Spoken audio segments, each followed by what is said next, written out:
पश्चिम बंगाल में हमारे लोकतंत्र पर एक बहुत बड़ा सवाल खड़ा हो गया है। लाखों नागरिक बिना किसी ठोस वजह के अपना वोट देने का हक खोने की कगार पर हैं। आखिर ये सब हुआ कैसे? चलिए इस पूरे मामले को समझते हैं। इस कहानी की शुरुआत होती है एक ऐसी घटना से जो हैरान कर देती है। 2 अप्रैल को मालदा जिले में टीचर, किसान और दुकानदार जैसे आम लोग 7 जजों को 9 घंटे तक बंधक बना लेते हैं।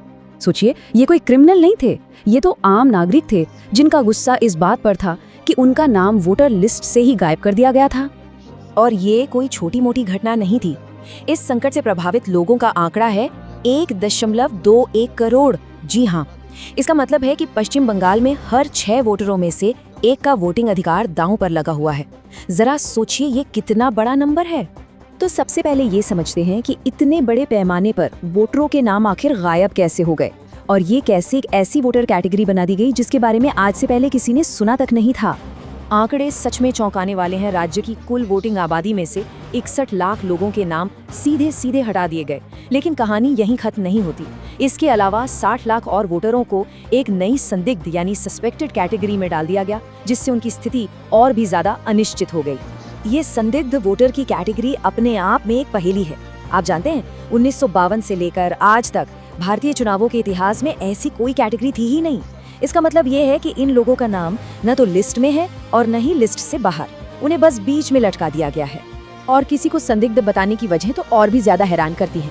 जैसे नाम की स्पेलिंग में जरा सी गलती, मोंडेल की जगह मंडल लिख दिया हो, या फिर पिता और बेटे की उम्र में 15 साल से कम या 45 साल से ज्यादा का गैप हो। अब जरा सोचिए, हमारे देश में जहाँ सरकारी दस्तावेजों में ऐसी गलतियाँ कितनी आम है, वहाँ इन छोटी छोटी बातों पर लोगों का वोटिंग का अधिकार छीना जा रहा है। तो सवाल ये है कि इतनी बड़ी गड़बड़ आखिर हुई कैसे? क्या इसके पीछे कोई तकनीकी खामी थी या फिर पूरी प्रक्रिया में ही कोई झोल था? चलिए जानते हैं। इस पूरी प्रॉब्लम के सेंटर में है एक सॉफ्टवेयर।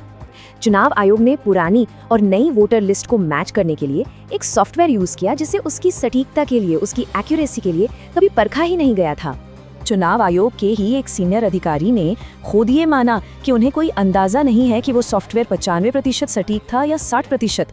मतलब लाखों लोगों के वोटिंग अधिकार का फैसला एक ऐसे सॉफ्टवेयर ने किया जिसकी विश्वसनीयता के बारे में खुद चुनाव आयोग को ही नहीं पता था। और बात सिर्फ एक खराब सॉफ्टवेयर की नहीं है। जमीनी स्तर पर अधिकारियों को निर्देश देने के लिए ऑफिशियल चैनल्स की जगह व्हाट्सएप ऑर्डर्स का इस्तेमाल हुआ। और कमाल की बात तो ये है कि इनमें से कई आदेश चुनाव आयोग के अपने ही लिखे हुए नियमों के खिलाफ थे। अब कहानी के दूसरे पहलू पर नजर डालते हैं।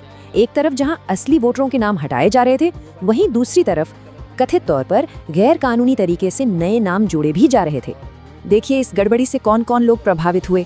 कारगिल युद्ध के हीरो मोहम्मद दुलाल अली, कलकत्ता हाईकोर्ट के रिटायर्ड जज शाहिदुल्ला मुंशी, वर्ल्ड कप जीतने वाली क्रिकेटर ऋचा घोष, और तो और यहाँ तक कि खुद बूथ लेवल अधिकारी भी, जिनका काम ही दूसरों को वेरीफाई करना है, उनके नाम भी हटा दिए गए। अब कहानी का दूसरा पहलू देखिए। पश्चिम बंगाल की मुख्यमंत्री का आरोप है कि एक ही दिन में नए वोटरों को जोड़ने वाले करीब 30,000 फॉर्म 6 आवेदन जमा किए गए। आरोप ये भी है कि इनके जरिए बिहार, राजस्थान और यूपी जैसे दूसरे राज्यों के लोगों को अवैध रूप से बंगाल की वोटर लिस्ट में शामिल किया जा रहा है। यही नहीं, नियम है कि एक व्यक्ति एक बार में सिर्फ 50 फॉर्म जमा कर सकता है, लेकिन यहाँ तो सैकड़ों फॉर्म एक साथ जमा कर दिए गए। तो यहाँ जो एक पैटर्न नजर आ रहा है वो 2 स्टेप्स का है। पहला, सॉफ्टवेयर की गड़बड़ियों के जरिए असली वोटरों को चुनावी लिस्ट से हटा दो, और दूसरा, नियमों को ताक पर रखकर फॉर्म 6 के आवेदनों से थोक में नए वोटर जोड़ दो। तो जब सिस्टम में ही इतनी खामियां हो तो लोकतंत्र की रक्षा के लिए आखिरी उम्मीद कहाँ बचती है? अब सबकी निगाहें टिकी हैं सुप्रीम कोर्ट पर, जहां इस पूरे मामले का भविष्य तय होना है। सुप्रीम कोर्ट पहले भी इस मामले में अहम आदेश दे चुका है। उन्हीं के कहने पर चुनाव आयोग को संदिग्ध वोटरों के नाम पब्लिक करने पड़े थे। कोर्ट ये भी साफ कर चुका है कि फाइनल वोटर लिस्ट छपने के बाद नाम जोड़ने का अधिकार सिर्फ न्यायिक अधिकारियों के पास है, चुनाव आयोग के पास नहीं। और इसीलिए आने वाले सोमवार 13 अप्रैल की सुनवाई इतनी ज्यादा क्रिटिकल हो गई है। न्याय की रफ्तार देखिए, यही इस समस्या को और भी गंभीर बना रही है। अब तक 2 लाख से ज्यादा अपीलें दायर हो चुकी हैं, लेकिन ट्रिब्यूनल में सुनवाई का मौका कितनों को मिला? सिर्फ 2 वोटरों को। जी हाँ, सिर्फ 2। यही वजह है कि सुप्रीम कोर्ट का दखल अब इन लाखों लोगों के लिए आखिरी उम्मीद बन गया है। तो सबसे अहम बात यह है कि 13 अप्रैल की ये सुनवाई 23 और 29 अप्रैल को होने वाले चुनावों से ठीक पहले लाखों लोगों के लिए अपना पक्ष रखने और अपना नाम वापस लिस्ट में जुड़वाने का आखिरी मौका है।